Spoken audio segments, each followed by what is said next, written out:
네, 안녕하세요. 오늘 이 시간에는 이등 방문의 교과서 불태운 죄에 대해서 한번 알아보도록 하겠습니다. 최근 영화 안중근을 다룬 영웅이 지금 굉장히 많은 분들이 보고 있는데요. 꼭 보시기 바랍니다. 그 영웅이나 뮤지컬에서 꼭 다루고 있는 것이 뭐냐면 이토 히로부미를 이등 방문을 죽인 15가지 이유라고 하는 건데요. 뭐 이제 15가지에 대해서 이제 뮤지컬이나 영화에서 나열이 되고 있는데 한번 보도록 하겠습니다. 자, 이토 히로부미의 죄악 15가지 조항이 있습니다. 한국 명성황후를 시해한 죄, 고종황제를 폐위시킨 죄, 을사조약과 정미 7조약을 강제로 체결한 죄, 무고한 한국인을 학살한 죄, 정권을 강제로 빼앗아 통감 정치를 한 죄, 철도, 광산, 산림, 농지를 강제로 빼앗은 죄, 제1은행권 지폐를 강제로 사용한 죄, 군대를 강제로 해산시킨 죄, 민족교육을 방해한 죄, 한국인들의 외국 유학을 금지시킨 죄, 교과서를 압수하여 불태워버린 죄, 한국인이 일본인의 보호를 받고자 한다고 세계에 거짓말을 퍼뜨린 죄, 뭐 이런 죄 등을 이렇게 이야기를 하고 있습니다. 자, 여기에서 교과서를 압수하여 불태워버린 죄가 있는데요. 자, 이토 처단 15가지 이유가 사실 그 당시에 1909년 12월 2일자 싱가포르 영자신문 스트레이트 타임즈에 올라온 내용이 있습니다. 이거는 조금 다르거든요. 그래서 그 당시니까 좀 더 맞지 않을까라고 생각을 합니다. 그래서 이 15가지 죄를 안중근이 이렇게 얘기를 하는데요. 첫 번째, 명성황후를 시해한 죄, 그리고 두 번째하고 세 번째가 둘로 합쳐져 있는 걸 갖다가 이렇게 둘로 나뉘어져 있습니다. 1905년 을사늑약, 그리고 1907년 정미 7조약을 강제로 맺게 한 죄라고 하는 것이 나뉘어져 있고요. 고종 황제를 폐위시킨 죄, 군대를 해산시킨 죄, 그리고 무고한 사람들을 학살한 죄, 그리고 7번째 한국인의 권리를 박탈한 죄, 이게 이제 추가가 된 거죠. 7번째, 그리고 8번째가 한국의 교과서를 불태운 죄, 이게 된 거고요. 그 다음에 9번째 한국인들을 신문에 기여하지 못하게 한 죄, 그 다음에 제1은행 은행지폐를 강제로 사용한 죄, 11번째 한국이 300만 파운드의 빚을 지게 한 죄가 여기 원래에는 있었습니다. 그리고 12번째 동양의 평화를 깨트린 죄, 13번째 한국에 대한 일본의 보호정책을 호도한 죄, 14번째 일본 천황의 아버지인 고메이 천황을 죽인 죄, 15번째 일본과 세계를 속인 죄 등이 있다라고 이렇게 이야기를 하고 있습니다. 자, 오늘은 이 중에서 한국의 교과서를 불태운 죄라고 하는 부분이 명확하게 뭐 그때 당대에도 또는 그 이후에 지금 뮤지컬이나 그런 데서도 나온 게 교과서를 불태운 죄라고 하는 것이 있는데요. 이 교과서는 뭐 여러 가지 교과서가 있겠지만 그 중에서도 역사 교과서가 있습니다. 분명히 이제 여기에는 역사 교과서가 분명히 포함되어 있죠. 그래서 오늘은 이토를 중심으로 해서 거기에서부터 뭐냐면 그 이후의 모든 정책에서 역사를 어떻게 했느냐라고 하는 거죠. 역사를 불태웠다. 그리고 역사책을 강탈해 갔다. 그리고 역사책을 조작했다라고 하는 이토로 상징되는 일제의 어떤 죄악을 한번 얘기를 해보는 그런 시간을 가지도록 하겠습니다. 먼저 불태운 죄입니다.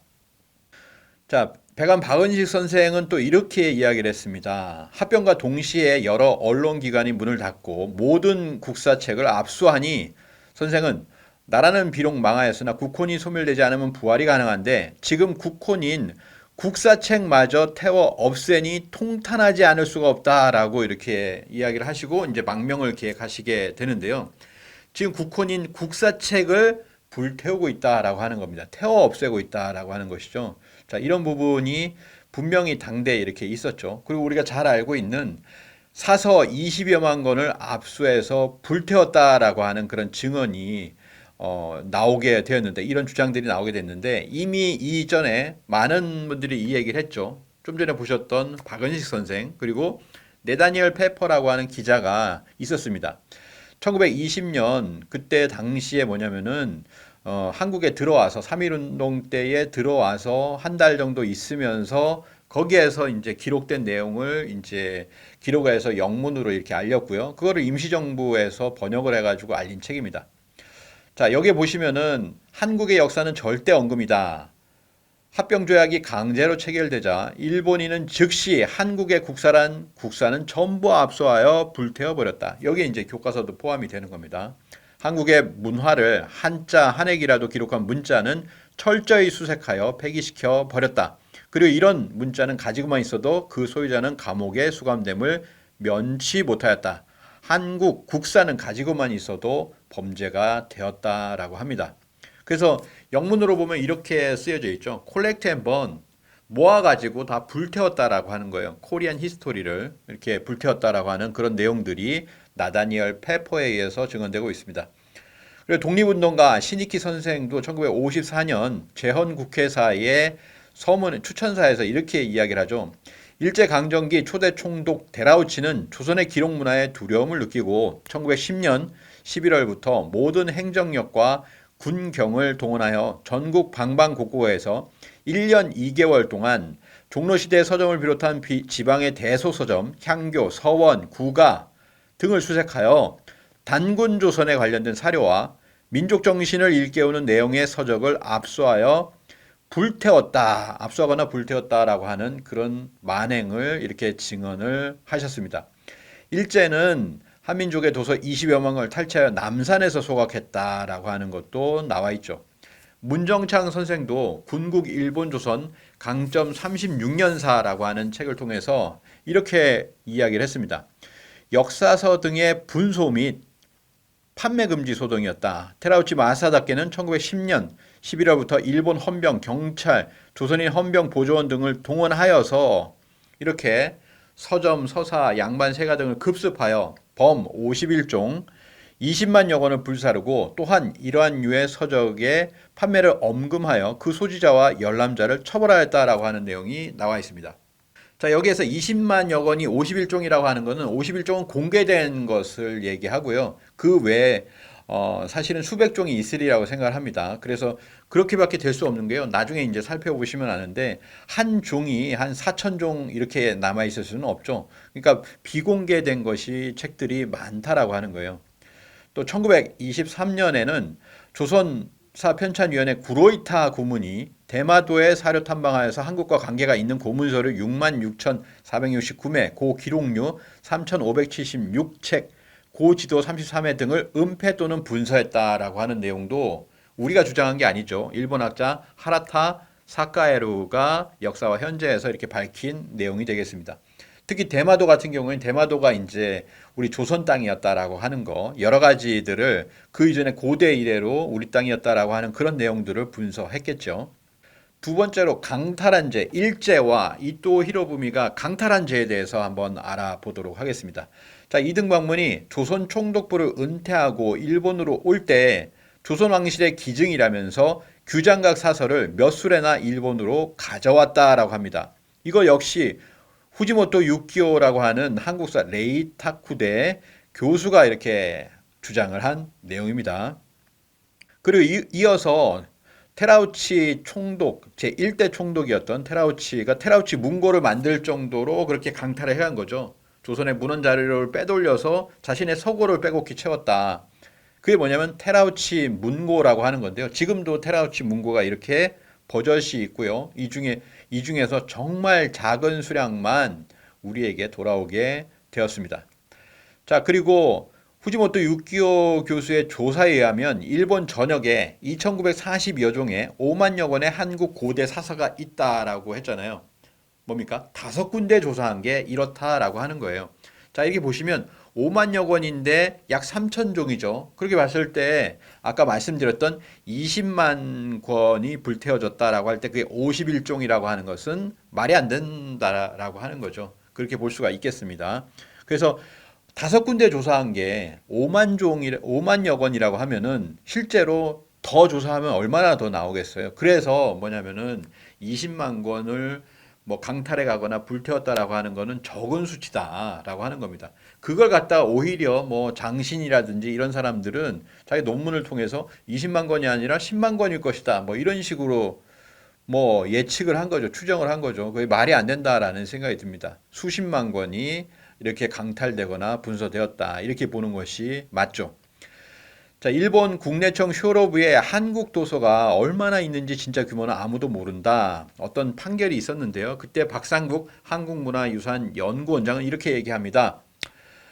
이번 판결문에서 드러난 오노 외무성 과장의 진술은 한국에서 숨겨온 도서 목록이 따로 있다는 것을 직접적으로 실토한 것이나 다름없다 이렇게 이야기를 했습니다. 한국에서 숨겨온 도서 목록이 있다는 거예요. 지금 뭐 다 공개된 게 다가 아니라는 거죠.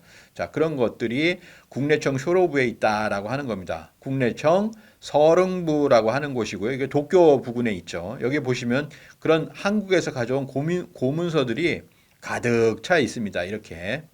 자, 그리고 또 나라가 있죠. 나라 동대사 북서쪽에 보면은 정창원이 있어요. 정창원. 예, 정창원이 있습니다. 그래서 국내청 서릉부 그리고 뭐 정창원이라든지 이런 곳에 우리의 어떤 문화재뿐만 아니라 우리의 역사 고대 사서들이 가득 차 있다라고 하는 거죠. 이거를 사실 언젠가 빨리 가져와야 된다라고 하는 겁니다. 자, 세 번째, 일제가 조작한 죄에 대해서 알아보도록 하겠습니다. 테라우치 마사다께 조선인에게 일본혼을 심어줘야 한다. 그렇지 않고 조선인의 민족적 반항심이 타오르게 된다면 이는 큰일이므로 영구적이며 근본적인 사업이 필요하다. 이것이 조선인의 심리연구이며 역사연구이다. 그리고 네다니엘 페퍼는 이어서 일제시대 국사 박멸책에서 이어서 이렇게 이야기를 하고 있습니다. 한국은 2000년의 역사를 가진 나라요. 일본의 후진국이다. 이렇게 가르치라는 거죠. 한국은 예로부터 일본의 보호국이요. 이란 합병은 한국의 일반적 민의에 의한 것이다 등등. 이처럼 일본은 모든 사실을 왜곡하고 거짓으로 전하여 자기네의 위엄을 뽐내려 했다. 이름은 한국사나 사실은 일본식으로 날조해낸 일본사에 불과하다라고 하는 것입니다. 그래서 실제로 일본의 기원을 뭐라고 하고 있죠? 일본의 기원은 지금 보통 2683년이죠, 지금은. 이렇게 2683년입니다. 그렇기 때문에 한국을 2000년의 역사를 가진 나라요. 이렇게 얘기한 건 뭐냐면 일본의 기원보다 떨어지는 역사를 가지고 있다. 이렇게 만든 거예요. 이렇게 만드는 작업이 바로 조선사 편찬위원회, 조선사 편수회죠. 그래서 1916년 조선 반도사 편찬위원회가 있었고 거기에서 1922년 본격적으로 조선사 편찬위원회에서 조선사 편수회로 넘어오게 됩니다. 여기에서 일제가 우리 역사를 말살하는 그런 사업을 기획을 한 거죠. 그 사업 계획을 보면 조선민족의 기원과 국가의 개창 형성에 이르기까지의 발전 과정에 관한 이 나라 고유의 사화, 사설 등은 일체 무시하라 이렇게 돼 있잖아요. 오로지 기록에 있는 사료에만 의거한다라고 해서 어떤 이야기가 있든 간에 어떤 구전이 있든 간에 어떤 전설이 있든 간에 모든 건 다 일체 무시하라라고 하는 겁니다. 자, 그리고 또 하나는 그러니 차라리 이러한 사서에 대신하여 공명적합한 새로운 사서를 만들어내요. 이러한 사서라는 거는 배감 박은식의 한국 통사라든지 이렇게 한국인들이 지금 내고 있는 역사서 이런 거가 이제 위험을 느끼니까 대신하여서 자기네가 새로운 사서를 만들겠다. 근데 그것의 목적이 뭐냐면은 그들에게 읽게 하여서 조선인들이 한국인들이 동화의 효과를 가져오게 하는 그런 어떤 역사를 만들어야 된다라고 하는 겁니다. 일본인과의 어떤 동화의 효과, 너희는 일본의 혼 뭐 이런 식이죠. 자, 이렇게 만든 겁니다. 본 조선사 수사 사업은 총독부의 역대 순회자들이 가장 심혈을 기울인 일이 바로 조선사 편수회라는 거죠. 그래서 1937년에 이르기까지 16년이라는 긴 시간을 필요로 했다. 그동안의 사업비는 무려 100만 엔이다라고 하는데요. 지금으로 보면 700억, 800억 정도가 된다라고 최근에는 이렇게 이야기되고 있습니다. 천문학적인 액수를 투입을 했다라고 하는 거죠. 그래서 결국에는 일본어로 된 일본어 혼을 집어넣는 그런 역사 사료집을 만들게 되는데요. 이 사료집이 결국에는 편년체, 이 역사, 우리의 어떤 역사를 만드는데 기초가 되는 그런 자료들을 모은 거예요. 일본 강점기에 만들어진 35권, 부록 2권, 2만 4천 쪽의 분량으로 일본인들에 의해서 만들어진 일본어로 정리된 조선의 역사서라고 하는 거죠. 그렇기 때문에 이 역사서의 대부분은 보면은 조선시대가 굉장히 많아요. 70%. 고려시대가 그나마 뭐 한 6, 7권 됩니다. 상고시대라고 하는 것은 고려시대 이전을 그냥 상고시대라고 해서 8%예요. 그 안에서 뭐 단군조선 이런 거 없습니다. 그 뒤부터 우리가 알고 있는 뭐 삼국시대 그 뒤쪽부터가 나오는 거죠. 그래서 이렇게 우리 역사가 왜곡되었고요. 이러한 교과서의 어떤 틀이 지금도 그대로 가고 오고 있습니다. 그래서 실제로 고대사, 상고사를 다루는 부분이 너무나 퍼센티지가 적다라고 하는 거죠. 일본인이 만든 조선사의 어떤 구성 요소인데 이대로 지금 만들어지고 있다. 그래서 이 조선사는 각 시대에 할애된 분량도 균형적이지 않다. 1편은 신라 통일 이전, 그게 3권이에요. 그리고 2편은 신라 통일 시대, 그리고 고려 시대가 7권, 그러면 조선 전, 중, 후기까지가 전부 24권이나 됩니다. 압도적으로 조선사에 편중되어 있다. 이런 조선사 편수회를 이끈 사람이 바로 구로이타 가스미. 이 구로이타 가스미가 얼마나 임나일본부서를 완료시키기 위해서 얼마나 애를 썼지만 그렇게 찾아서 문화재 발굴해도 임나일본부설에 근거되는 것 자료는 나오지 않았다라고 하는 것이죠. 그리고 이나바, 이와기치, 그리고 이만희시류가 있습니다. 이만희시류는 옛적에 환국이 있었다. 환국 배달 조선이라고 하는 우리 역사를 갖다가 갉아먹기 위해서 이 정덕본에 나오는 환국을 갖다가 환인으로 이렇게 긁어버렸죠. 조작을 했다라고 하는 겁니다. 환인으로 조작을 했다.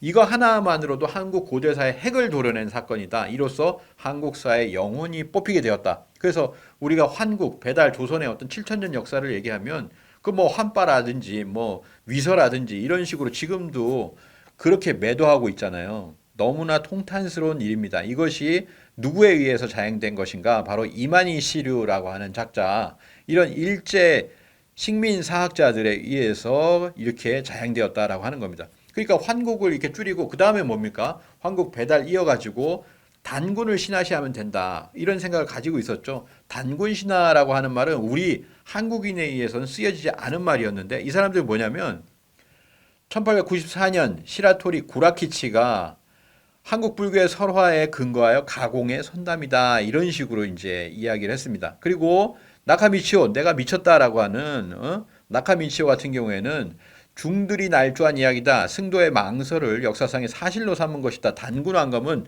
불교 승도의 망설이요. 날조된 신화다. 뭐 이런 식으로 이야기를 했습니다.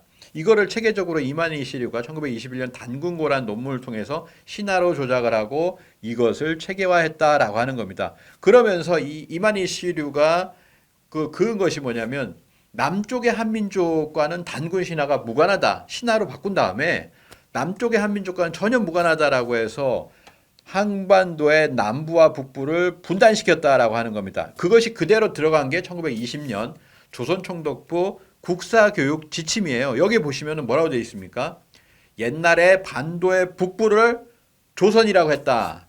고조선이라고 했다라고 하는 거예요. 반도의 북부가 조선이고 남쪽은 아니다라고 하는 얘기죠. 그래서 어떻게 됐습니까? 지금의 교과서가 전부 다 북쪽이 고조선이에요. 남쪽은 진이라고 하거나 아무것도 안 써놓거나라고 해서 전혀 다른 곳으로 얘기를 하고 있습니다. 현재 남쪽은 단군조선이 아니라고 하는 그런 중고등학교 교과서까지 100년이 넘도록 지금 이어져 오고 있다라고 하는 겁니다. 그리고 또 하나는 뭡니까? 이렇게 단군을 신화시하고 허구시한 다음에 그렇게 분단을 시켜놓고서 그 다음에 뭐냐면은 삼국사기 초기 기록 불신론으로 임나일본부설이 들어오는 토대를 만든 겁니다. 임나일본부설이 들어오려고 하니까 삼국사기에 보면은 고구려 백제 신라가 너무 강국으로 묘사되어 있는 거예요. 그래서 전부 다 믿을 수가 없다라고 하는 거죠. 그래서 이것을 스다 소키치, 고대 한국에서 일본으로 천황계와 주민들이 들어갔다는 것을 거짓으로 만들기 위해서 신화를 학문으로 해석하는 건 학문이 아니라고 한 것이 스다 소키치의 실증주의다. 신화는 그래서 거짓이고 신공의 신라 정벌부터가 역사적 사실이다. 그 시기가 4세기다. 그래서 일본은 동북아의 최강자였다. 그리고 이 우리나라의 역사는 4세기부터다. 그래서 삼국사기에는 이것이 기록되어 있지 않으니 삼국사기 초기 기록은 가짜다라고 하는 삼국사기 초기 기록 불신론을 만들고 이것이 지금까지 이어져 오고 있습니다. 그래서 단군은 신화요. 그 다음에 처음에 중국의 식민지 420년 동안 있었고 그리고 그걸 이어서 4세기, 6세기 200년간 임나일본부설이 있었다라고 하는 식민사관을 만들게 된 것이죠. 그래서 한사군이 우리 한반도에 있었다. 임나일본부설이 한반도에 있었다라고 하는 이 설이 식민사관이에요.